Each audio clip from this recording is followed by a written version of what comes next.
My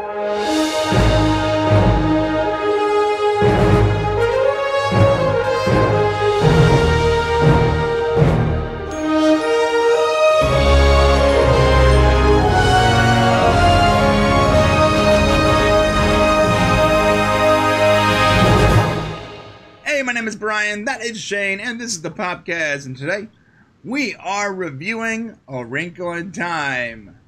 Hashtag dumpster fire.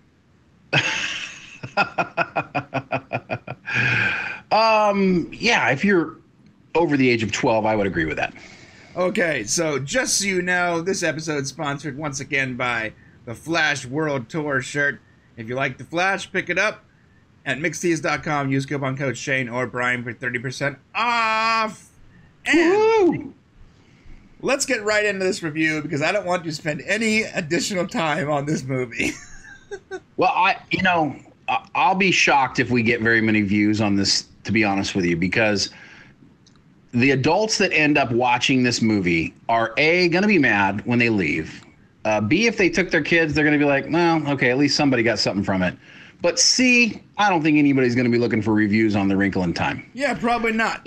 So we're doing this for you hardcore faithfuls. I mean, now that we know no one's watching, let's just get naked, right? Come on, guys. Come on, Shane. Go ahead. Keep going. Wait, you're not going to join me? I mean, no one's watching, right? No. I'm naked in my mind. All right. In my mind, I am 100%. I don't want you to see me naked. Holy cow. But I get it. I totally get it. All right. So let's talk about let's talk about the director. Wait, can we first just real quick give a little history for people who don't know about this? Sure.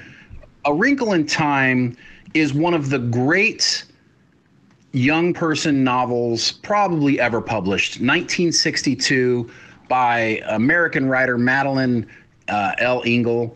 It's a science fantasy novel and a book that both myself and Brian read as children.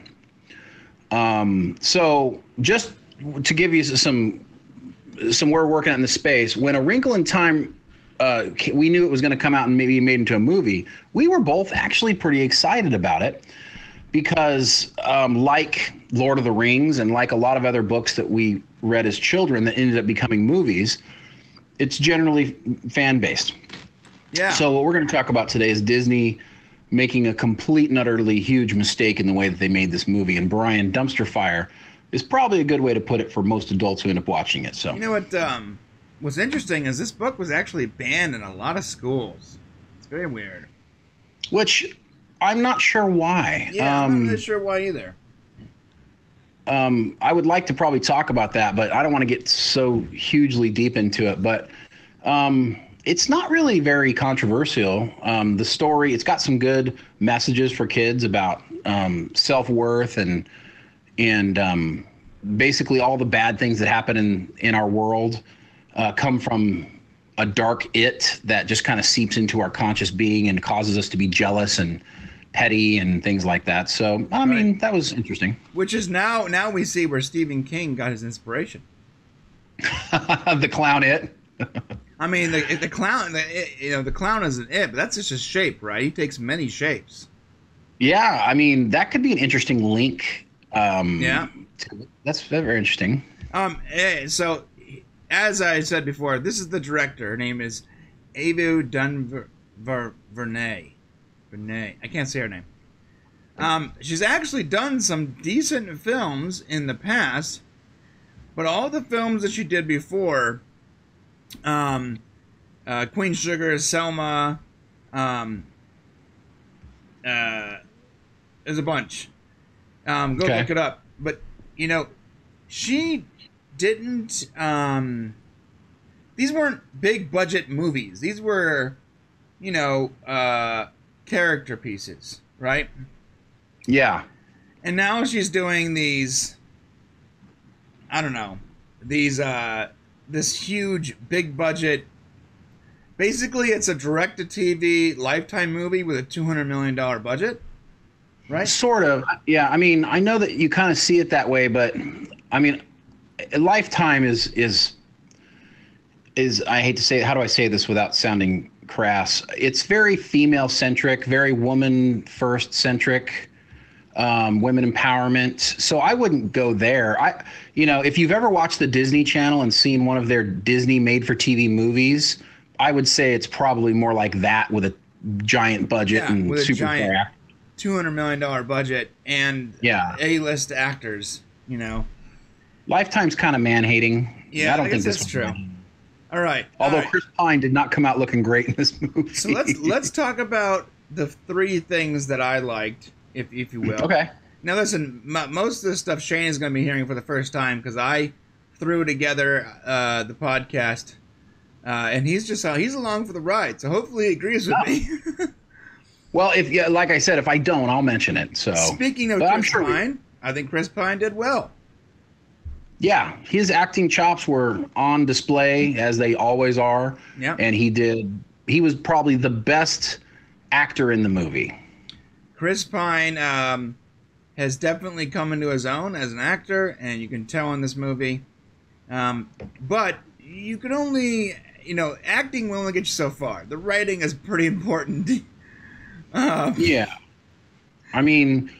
Yeah, Brian, I don't know if you remember. You might have been too young to remember this, but you and I went and saw The Never-Ending Story together. Oh, I remember. Yes, me and you and Dad and our mom, Laura, your mom, my mom, our mom. Complicated family situation. Anyways, we all went and saw the movie together. Yeah, I was cloned. Laura is actually the scientist that raised me. Right. Yeah, there you go. I'm a clone of my father. You're a clone of your father. Yes, exactly. So we went and saw this movie together, and I sat there, entranced at the magical journey, and even you were entranced at the magical journey that we were on. But if you would have looked at our parents' face, you would have seen something to the effect of, well, that's 2 hours we'll never get back. But the kids enjoyed it. And that's the exact same experience I had watching A Wrinkle in Time. So if you want some sort of connection, I would say The Never-Ending Story is a very equivalent type of movie made pretty much only for kids, written for kids. But see, I think you're giving this movie too much credit. This movie is not as good as A Never-Ending Story. Granted, A Never-Ending Story is definitely boring now as an adult, but I can see the draw. With this movie, you had to point out that the draw would be to kids. I've seen I've tried to get my kids to watch Neverending Story, and this this year. Graphics are really shoddy. They tend to lose focus pretty quick nowadays. Kids won't watch anything that's that old. It's not about. I sat there and watched it, and it was boring, but it was also had a decent story, and there was a good. But it was music. Nostalgic for you. But dude, this movie had a modern soundtrack too. Like, I don't understand why Wrinkle in Time needed a modern soundtrack. You were trying to make like another Never-Ending Story, a classic movie that kids will remember forever. Don't use Beyonce songs or whatever it was. Like, well, what they were trying to do is recreate a Disney movie. I mean, that's what they did. I mean, this was Disney child actors in a Disney. I mean, you've seen. I mean, I'm all the shows on Disney basically just turned it into a movie. And by the way, the director was way in love with her special effects in this movie. We spent way too much time watching special effects roll out in this film, which made it long and drawn out and boring. Yeah, you know what a decent comparison is? Tomorrowland, which was a much better movie than this to me, was also not a very good movie, and they spent a lot of time on visual effects too, and less time on the story. Well, but man, Tomorrowland was made for adults. I mean, it's hard to watch a movie as an adult with child undertones. When you go to see one of the animation movies, you know what? I was thinking back to Charlie and the Chocolate Factory, Willy Wonka and the Chocolate Factory, a movie made for kids but written for adults. Go watch any episode of Scooby-Doo from the 1970s and 80s. They were written for adults, made for kids. Oh yeah, Tom and Jerry. This movie was written for kids. There's a lot of movies that have adult humor inside of a child's movie. There were zero adult overtones in this movie. Nothing. Zero. And there was no excitement. There was no action adventure. even though they were on an adventure, you'd think there would, but they spent a lot of time like just talking around pretty graphics. It was, which kids hate. You know, it's like if you took all the Star Wars scenes in the prequels where they were talking about trade negotiations, took all those scenes and made them more colorful and put them all together into one movie. This is basically what this movie is. Dude, the scene where the kids are bouncing the balls in the driveway, was that not just, I want to have a scene where it's kids are bouncing balls in the driveway and it hurts my ears, and then they go back inside and eat dinner and we walk away? What was the point of that scene? Well, the weird thing is I thought, oh man, I'm worried about that scene being, before I went to watch the movie, I was like, that scene might be too creepy for my 6-year-olds, right? Yeah. And I'm looking at them just to be sure that they're not, getting upset, and they don't give a shit.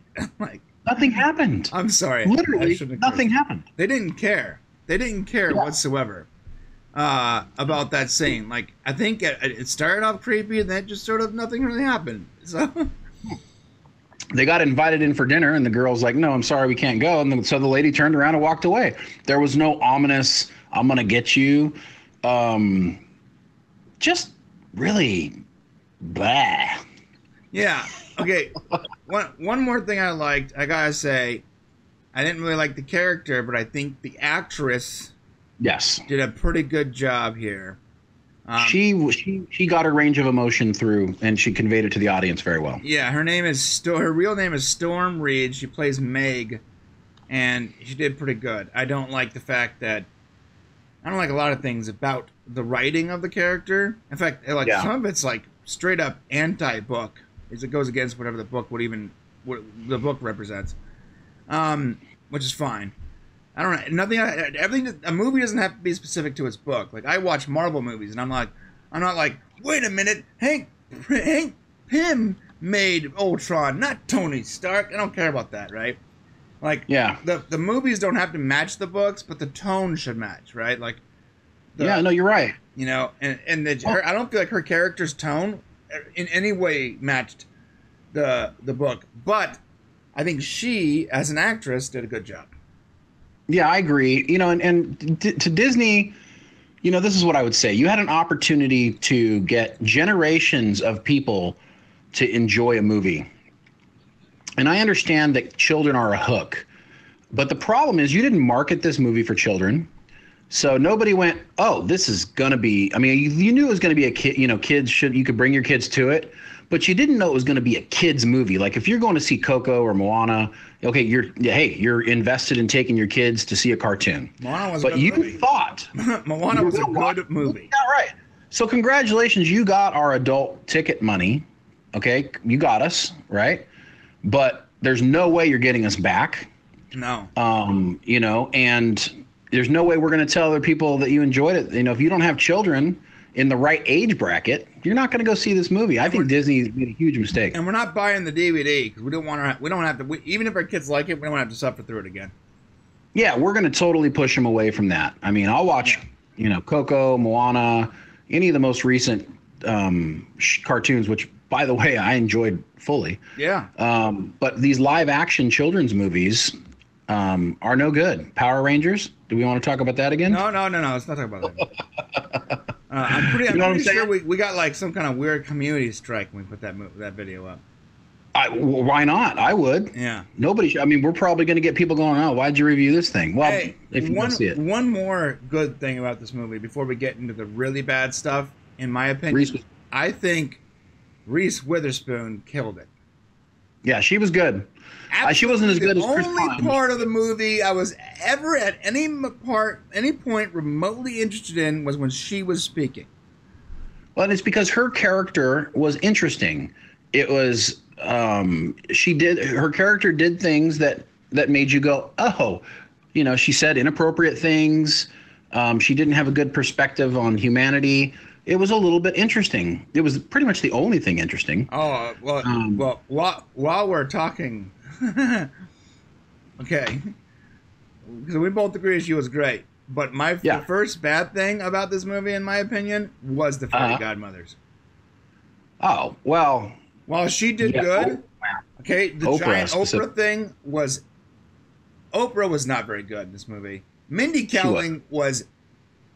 It feels like someone said, "Hey, we'll give you like $1 million to come on set for a couple days and quote pop culture lines.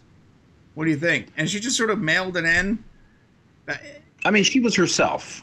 She was herself. She was Mindy Kaling in a fancy dress. Yeah. You know, it was. And honestly, Oprah was exactly the same. She was Oprah Winfrey, but Oprah's not a actress. You get a movie, and you get a movie, and you get a movie. I don't. Right. Reese was the only. I mean, Mindy in her own right. I don't know. It was so.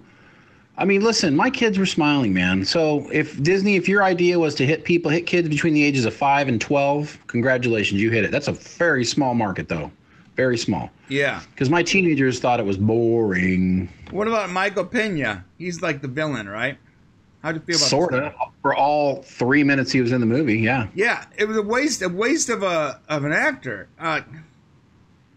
You saw more, arguably, of the comedian as the seer, Zach Galifianakis. Zach Galifianakis. You saw more of him, arguably, than you saw of the villain. Yeah, and I guess the villain incarnate into the little boy, but the happy medium was Zach Galifianakis, and I did not care, not one iota. During any of his scenes, I did not care at all. In fact, I was annoyed. That entire scene where they're like trying to balance and like have like. I don't know. It was stupid. It was so stupid. I was annoyed the whole time. I was like, well, what? I mean, yeah. The message. Okay, this is a message movie. Period. It's a visual effects message movie directed at children. The balance is about having balance in your life. It was said there. It's a very good piece of advice. You should have balance in your life. You should have balance in everything that you do. It creates a happier life, to be honest with you. But the reality is that it's just lost on most adults. And honestly, I don't know if my kids got it either, but it was kind of one of those weird things. But it's a good message. I just don't know why. I don't know. Okay. I don't know why we had to sit through. Let's talk about the ruined a great. The second to worst thing in part of the movie was the super thirsty Calvin, played by Levi Miller. Why do you keep saying he's thirsty? That's a term. He was like, "I like your hair." Thirsty is a term like when you're like really into like a person and you're going out of your way to compliment them over and over and over again. Guys, now you know how old I am. I had no idea what Brian was talking about. I just explained the term thirsty to my older brother.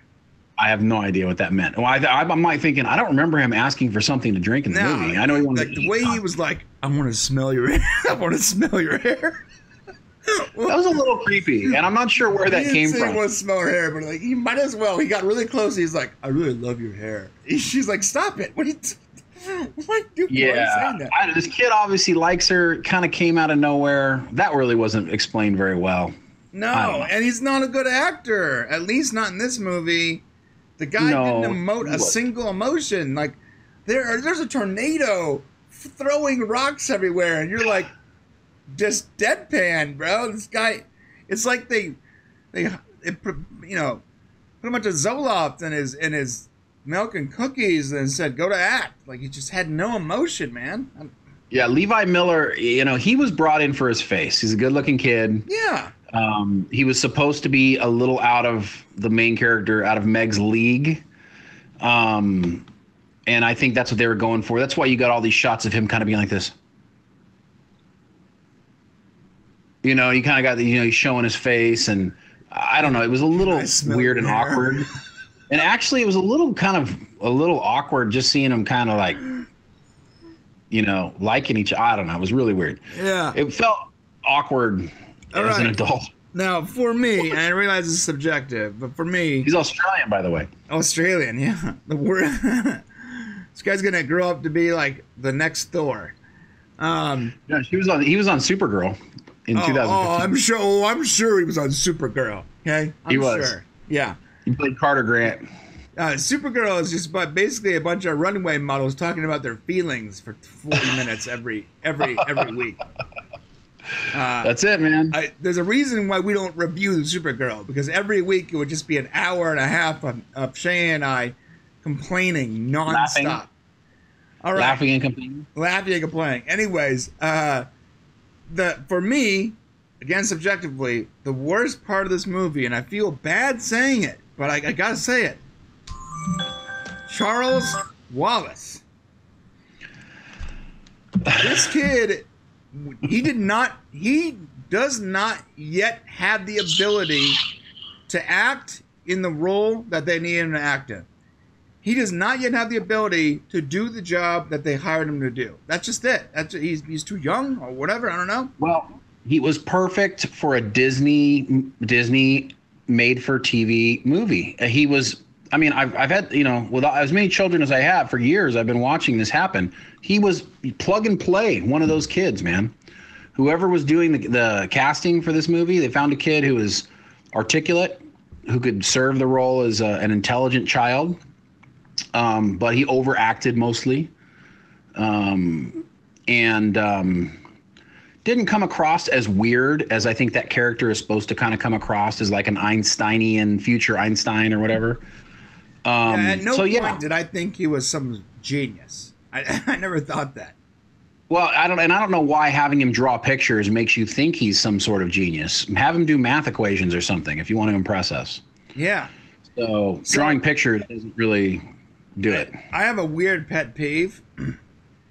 I don't like it when people refer or address someone by their first and last name. It's a stupid pet peeve. But yeah, it's a weird pet peeve. Like I said, like when, in those old movies when one goes, Jeffrey Wallace, Jeffrey Henderson, whatever. When they use like their first name because they're mad at their child or whatever, right?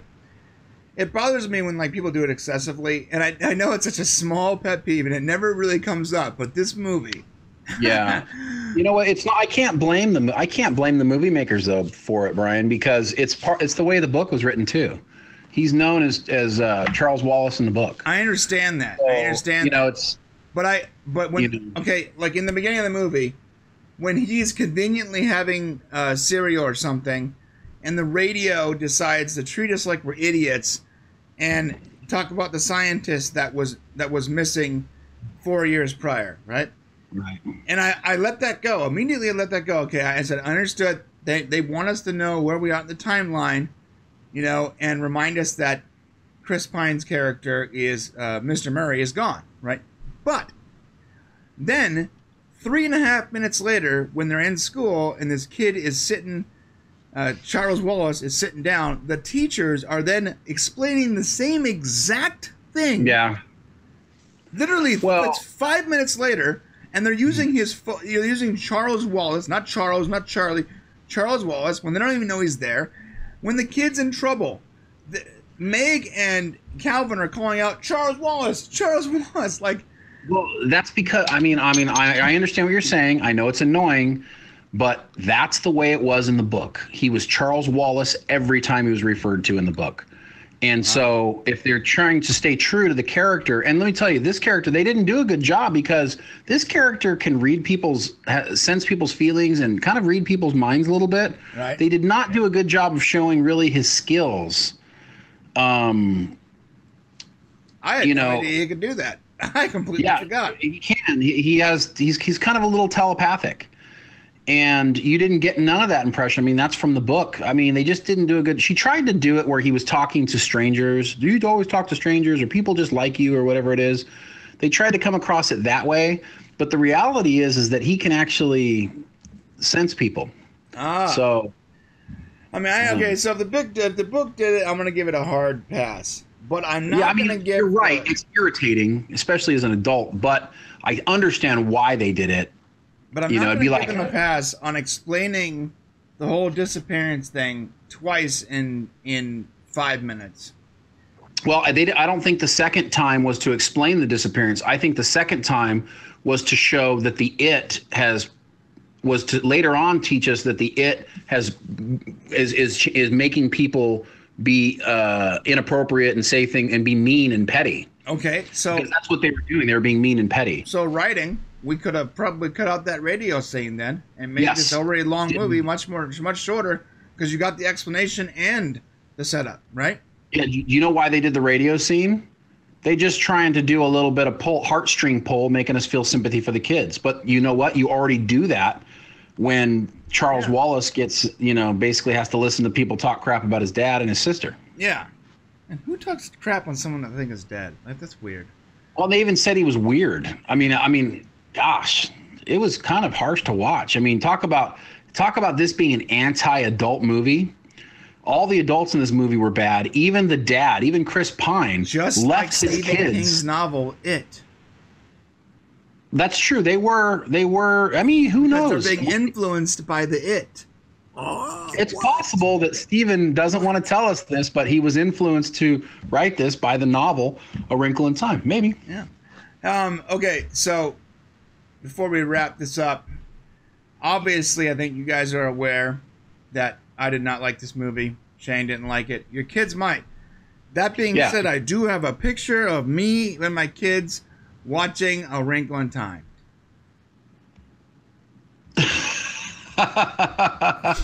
Are your kids holding the hose? I'm just curious. Yeah, that's what I thought about. I'm kidding. I actually have a picture. Oh, bro. Oh, that is so wrong in so many ways. This movie was a dog crap lit on fire and tossed on my porch, and I had to deal with it because for whatever reason my kids like to watch it burn. Hey, can I just let me give everybody some advice out there. If you don't have kids, don't waste your time on this movie. Honestly, just don't. If you don't have kids, don't waste your time. You have plenty of other movies you can watch.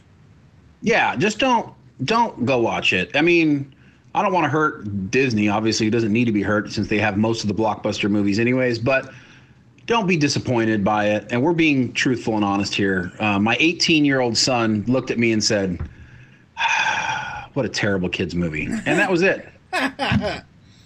There was a moment that so I was audibly, like involuntarily audibly making noises of disdain and boredom in the theater. So like, when they did like the third time, the third Mr. Murray reveal, where he's like, for the third time, he's having a conversation about his disappearance or whatever. It's super sad or not sad or whatever. I don't even know what emotion you're trying to get from me. Okay. Yeah. But on that like third time, I made this noise. Oh God. And my wife was like, shh. And I'm like, I look at her. I'm like, babe, I can't do this anymore. And she's like, I know. I'm with you. I'm with you. Just hold on. And kudos to her, because that was the right thing to do. And got to let the kids, our adults, our parents, let us enjoy the never-ending story. And we talked about the never-ending story. It was a time when there weren't a lot of movies like that, so maybe there was a little more interest for them. But the bar has been raised in today's day and age, and there is very little new ground to break. And graphically speaking, the latest Blade Runner movie is probably the most prolifically made, visually stunning movie made, and that didn't make it a great movie. It's not very good. All right. Right. So, and you know what though? Like 13 times better than this movie. Like, you were able to get through it without wanting to hold your stomach, for sure. Yeah, bro. Okay. So that's it. Little too long didn't raid here. Ready? It's a bad movie. Don't waste your time. We should have. Sorry, guys. We should have said that at the beginning, so you could just go do something else. Yeah, but we wanted you to watch this whole thing. So yeah, but we wanted you to see. We wanted you to be with us. You know what? We promise. Next time the movie is this bad, it's going to be a 1-minute podcast where we go, "Hey, welcome to the podcast. It's a bad movie. Don't waste your time. Have a great weekend." Catch you guys later. Don't go see it. All right, guys. Don't forget to like, share, subscribe, comment, all that good stuff. We'll see you on Monday. All right, guys. See you Monday.